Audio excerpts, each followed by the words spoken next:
Hello and good morning my dear students. How are you all? I hope you all are fine in your home. So, welcome back in our online class. Today our Sanskrit class and chapter is 8. आप सब सोच रहे होंगे कि ma'am 8 chapter कैसे, 7 chapter तो आपने पढ़ाया नहीं. So 7 चैप्टर है आपका बेटा. 6 चैप्टर ऑलरेडी वी फिनिश्ड. उपदेशों ही मूर्खा नाम क्लियर कर दूं एक बार. उपदेशों ही मूर्खा नाम में हमने पढ़ा था कि उपदेश देना जो है ना, वही उपदेश देना चाहिए जहां पर हमारे उपदेश की वैल्यू हो. ओके, मूर्ख लोगों को उपदेश नहीं देना चाहिए क्योंकि मूर्ख लोग जो है वो उपदेश की कभी भी पालना नहीं करते. तो वो हमने पढ़ लिया. उसके बाद हमारा 7 चैप्टर जो था वो है नीति श्लोका. ओके, तो नीति श्लोका जो है बेटा वो एक श्लोक है, थोड़ा सा डिफिकल्ट है, तो हम इसको स्किप करके थोड़ा सा बाद में पढ़ेंगे. ओके, जब आपकी नेक्स्ट एग्जाम होगा उससे जस्ट बिफोर ही हम ये वाला लेसन पढ़ेंगे ताकि एकदम न्यूली फ्रेश आपको याद भी रहेगा. अदरवाइज पहले भी हमने 2 श्लोक वाले चैप्टर पढ़ लिए हैं तो आपके लिए बहुत कंफ्यूजन स्टार्ट होने वाला है. तो ये वाला लेसन है वो मैंने थोड़ा सा पोस्टपोन कर दिया, यानी कि बाद में पढ़ाऊंगी. ओके, तो अभी हम पढ़ेंगे, आज हम पढ़ेंगे हमारा 8 चैप्टर उद्यान. ओके, अब उद्यान का मतलब तो आप सबको पता है. उद्यान का मतलब होता है बगीचा, garden. Very well you know, बहुत सारे गार्डन्स देखते हो, बहुत सारे आपके गार्डन्स आसपास होते हैं, इवन किसी किसी घर में भी गार्डन्स बने हुए होते हैं. तो उसी के बारे में हम पढ़ रहे हैं. ओके, तो लेट्स स्टार्ट. अहम पाटलिपुत्रे नगरे वसामि. मैं पाटलिपुत्र नगर में रहता हूँ. अस्माकं नगरे एक मनोहर उद्यानम अस्ति. हमारे नगर में एक मनोहर, मनोहर मतलब मन को हरने वाला, यानी बहुत ही सुंदर जो क्या है उद्यान है. मनोहर यानी बहुत मन को हरने वाला, यानी हम कह सकते हैं सुंदर अच्छा बगीचा है. एतद् नगरात् बहि अस्ति. बहि का मतलब बाहर होता है और नगरात् यानी नगर से. तो ये जो उद्यान है वो नगर से बाहर है. उद्यानम मनोरमे रम्य स्थले निर्मितम अस्ति. उद्यानम मनोरमे बहुत सुंदर जो है ना वो रम्य स्थल मतलब बहुत सुंदर स्थान पर बना हुआ है. ये हमारा जो बगीचा है वो बहुत ही सुंदर स्थान पर बना हुआ है. एतत् प्रकृति अनुग्रह स्थली अस्ति.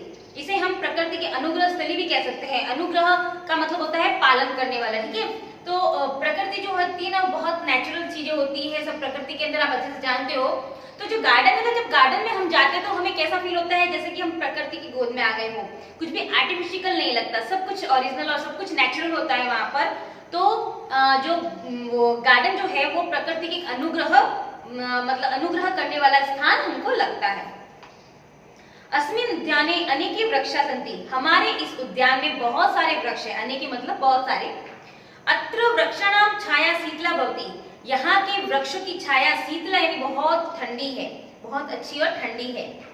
अत्र अनेके लता सन्ति. यहाँ पर बहुत सारी लताएं हैं. लता आप जानते हो प्लांट्स होते हैं, छोटे छोटे पेड़ होते हैं बड़े बड़े, और जो लताएं होती है जो बेल वो जो ऊपर चढ़ती है, जो दीवार के सहारे या किसी धागे के सहारे ऊपर चढ़ती है उनको लताएं कहते हैं. तो बहुत सारी लताएं भी है. बेल. लतासु विविध वर्णानि पुष्पाणि विकसन्ति. और उन लताओं में बहुत सारे तरह तरह के फूल जो है वो खिलते हैं. लतासु पुष्पाणि आगंतुकानां मनांसि हरन्ति. जो उन बेलों पे लगे हुए फूल है वो आने वाले आगंतुक यानी आने वाले वहां घूमने वाले लोगों को के मन को बहुत आकर्षित करती है. उपवने वृक्षेषु खगा तिष्ठन्ति.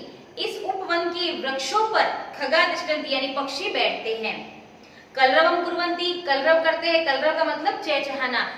जैसे हम बोलते हैं वैसे पक्षियों की भी अपनी लैंग्वेज होती है, अच्छी उनकी लैंग्वेज. किसी किसी की आवाज उनकी बहुत ही कानों को भी बहुत अच्छा लगता है, तो उनको कहते हैं पक्षी जो बोलते हैं ना उनको कहते हैं कलरव करना. तो पक्षी कलरव करते हैं यानी बोलते हैं.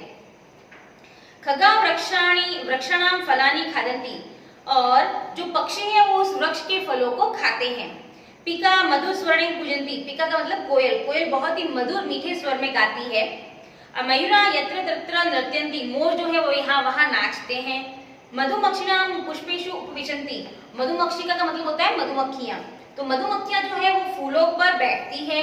ताम तेषां रसं पिबन्ति. और उनके रस को पीती है. उपवने अनेकानि क्रीडा स्थलानि सन्ति. उपवनों में बहुत सारे क्रीडा स्थलानि यानी कि खेल के स्थान है. मतलब गार्डन में बहुत सारे खेल खेलने के स्थान होंगे, लाइक झूले भी होंगे और भी बहुत सारे स्थान होंगे खेलने के लिए बच्चों के लिए. एकस्मिन् स्थाने दौलिका अस्ति. एक स्थान पर दौलिका में झूला है.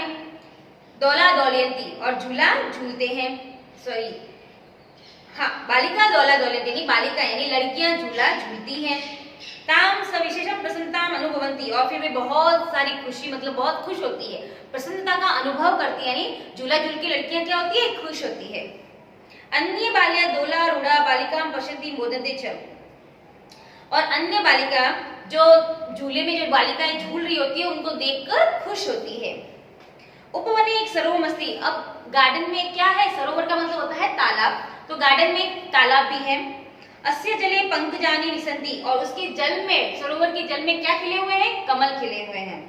पंकजेषु भ्रमरा गुंजंती, और उन कमलों के ऊपर भंवरे गुनगुनाते हैं। भ्रमराम ध्वनि अत्यधिकम श्रवणम मधुरा भवती, भंवरों की जो ध्वनि होती है ना, गुनगुन करके जो बोलते हैं ना भंवरे, भंवरों की ध्वनि आपने अच्छे से सुनी होगी, तो बहुत उनका श्रवण जो है बहुत ही मधुर लगता है, मधुर होता है। बालिका सरोवरे स्नानम कुर्वन्ति, बच्चे जो है वो तालाब में स्नान करते हैं। केचन जले तरन्ति, कुछ जल के अंदर तैरते हैं। तो तरणम अपनी स्वास्थ्यकरम अस्ति, कुछ जल के अंदर तैरते हैं। तरणम तैरना बहुत ही स्वास्थ्यवर्धक होता है, यानी कि जो स्विमिंग है वो बहुत ही हेल्दी एक्सरसाइज होती है। हेल्दी मीन्स बहुत अच्छी, एकदम हेल्दी तो नहीं कह सकते हैं, बहुत स्वास्थ्यवर्धक यानी आपकी बॉडी को बहुत ही अच्छा रखने वाली एक्सरसाइज होती है स्विमिंग। तो तैरना जो है वो स्वास्थ्यवर्धक होता है। उपवनम स्थ वातावरणम रमणीय अस्ति, बगीचे का वातावरण बहुत ही रमणीय यानी सुंदर है।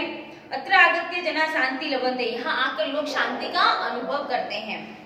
वृद्धा प्रतिदिन भ्रमणाय अत्र आगच्छन्ति, बूढ़े लोग प्रतिदिन यहाँ पर घूमने के लिए आते हैं, लाइक वॉकिंग करने के लिए अभी आते हैं। केचन बालिका पुस्तकानि पढ़ती, कुछ बालक जो है वो पुस्तक पढ़ते हैं यहाँ पर आकर बगीचे में। बगीचे में क्या होती है, शांति होती है, नेचुरल प्लांट्स वगैरह होते हैं, पेड़ पौधे होते हैं, तो एक अच्छा लगता है वहां पर थोड़ा टाइम एक्सपेंड करना। तो कुछ लोग वहां पर आकर अपनी बुक्स भी पढ़ते हैं। केचन चित्राणि रचयन्ति, कुछ चित्र बनाते हैं। दर्शका स्वेच्छया यत्र तत्र उपविशन्ति, और जो दर्शक होते हैं वो अपनी इच्छा के अनुसार यहाँ वहां क्या करते हैं, बैठ जाते हैं। उपविशन्ति यानी बैठते हैं।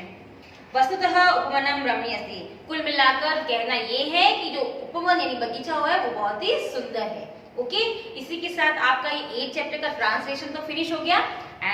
अगर आपको कोई डाउट है लेसन से रिलेटेड तो you can ask me on Google Meet and I will send you homework after some time. Okay childrens, bye bye, have a good day.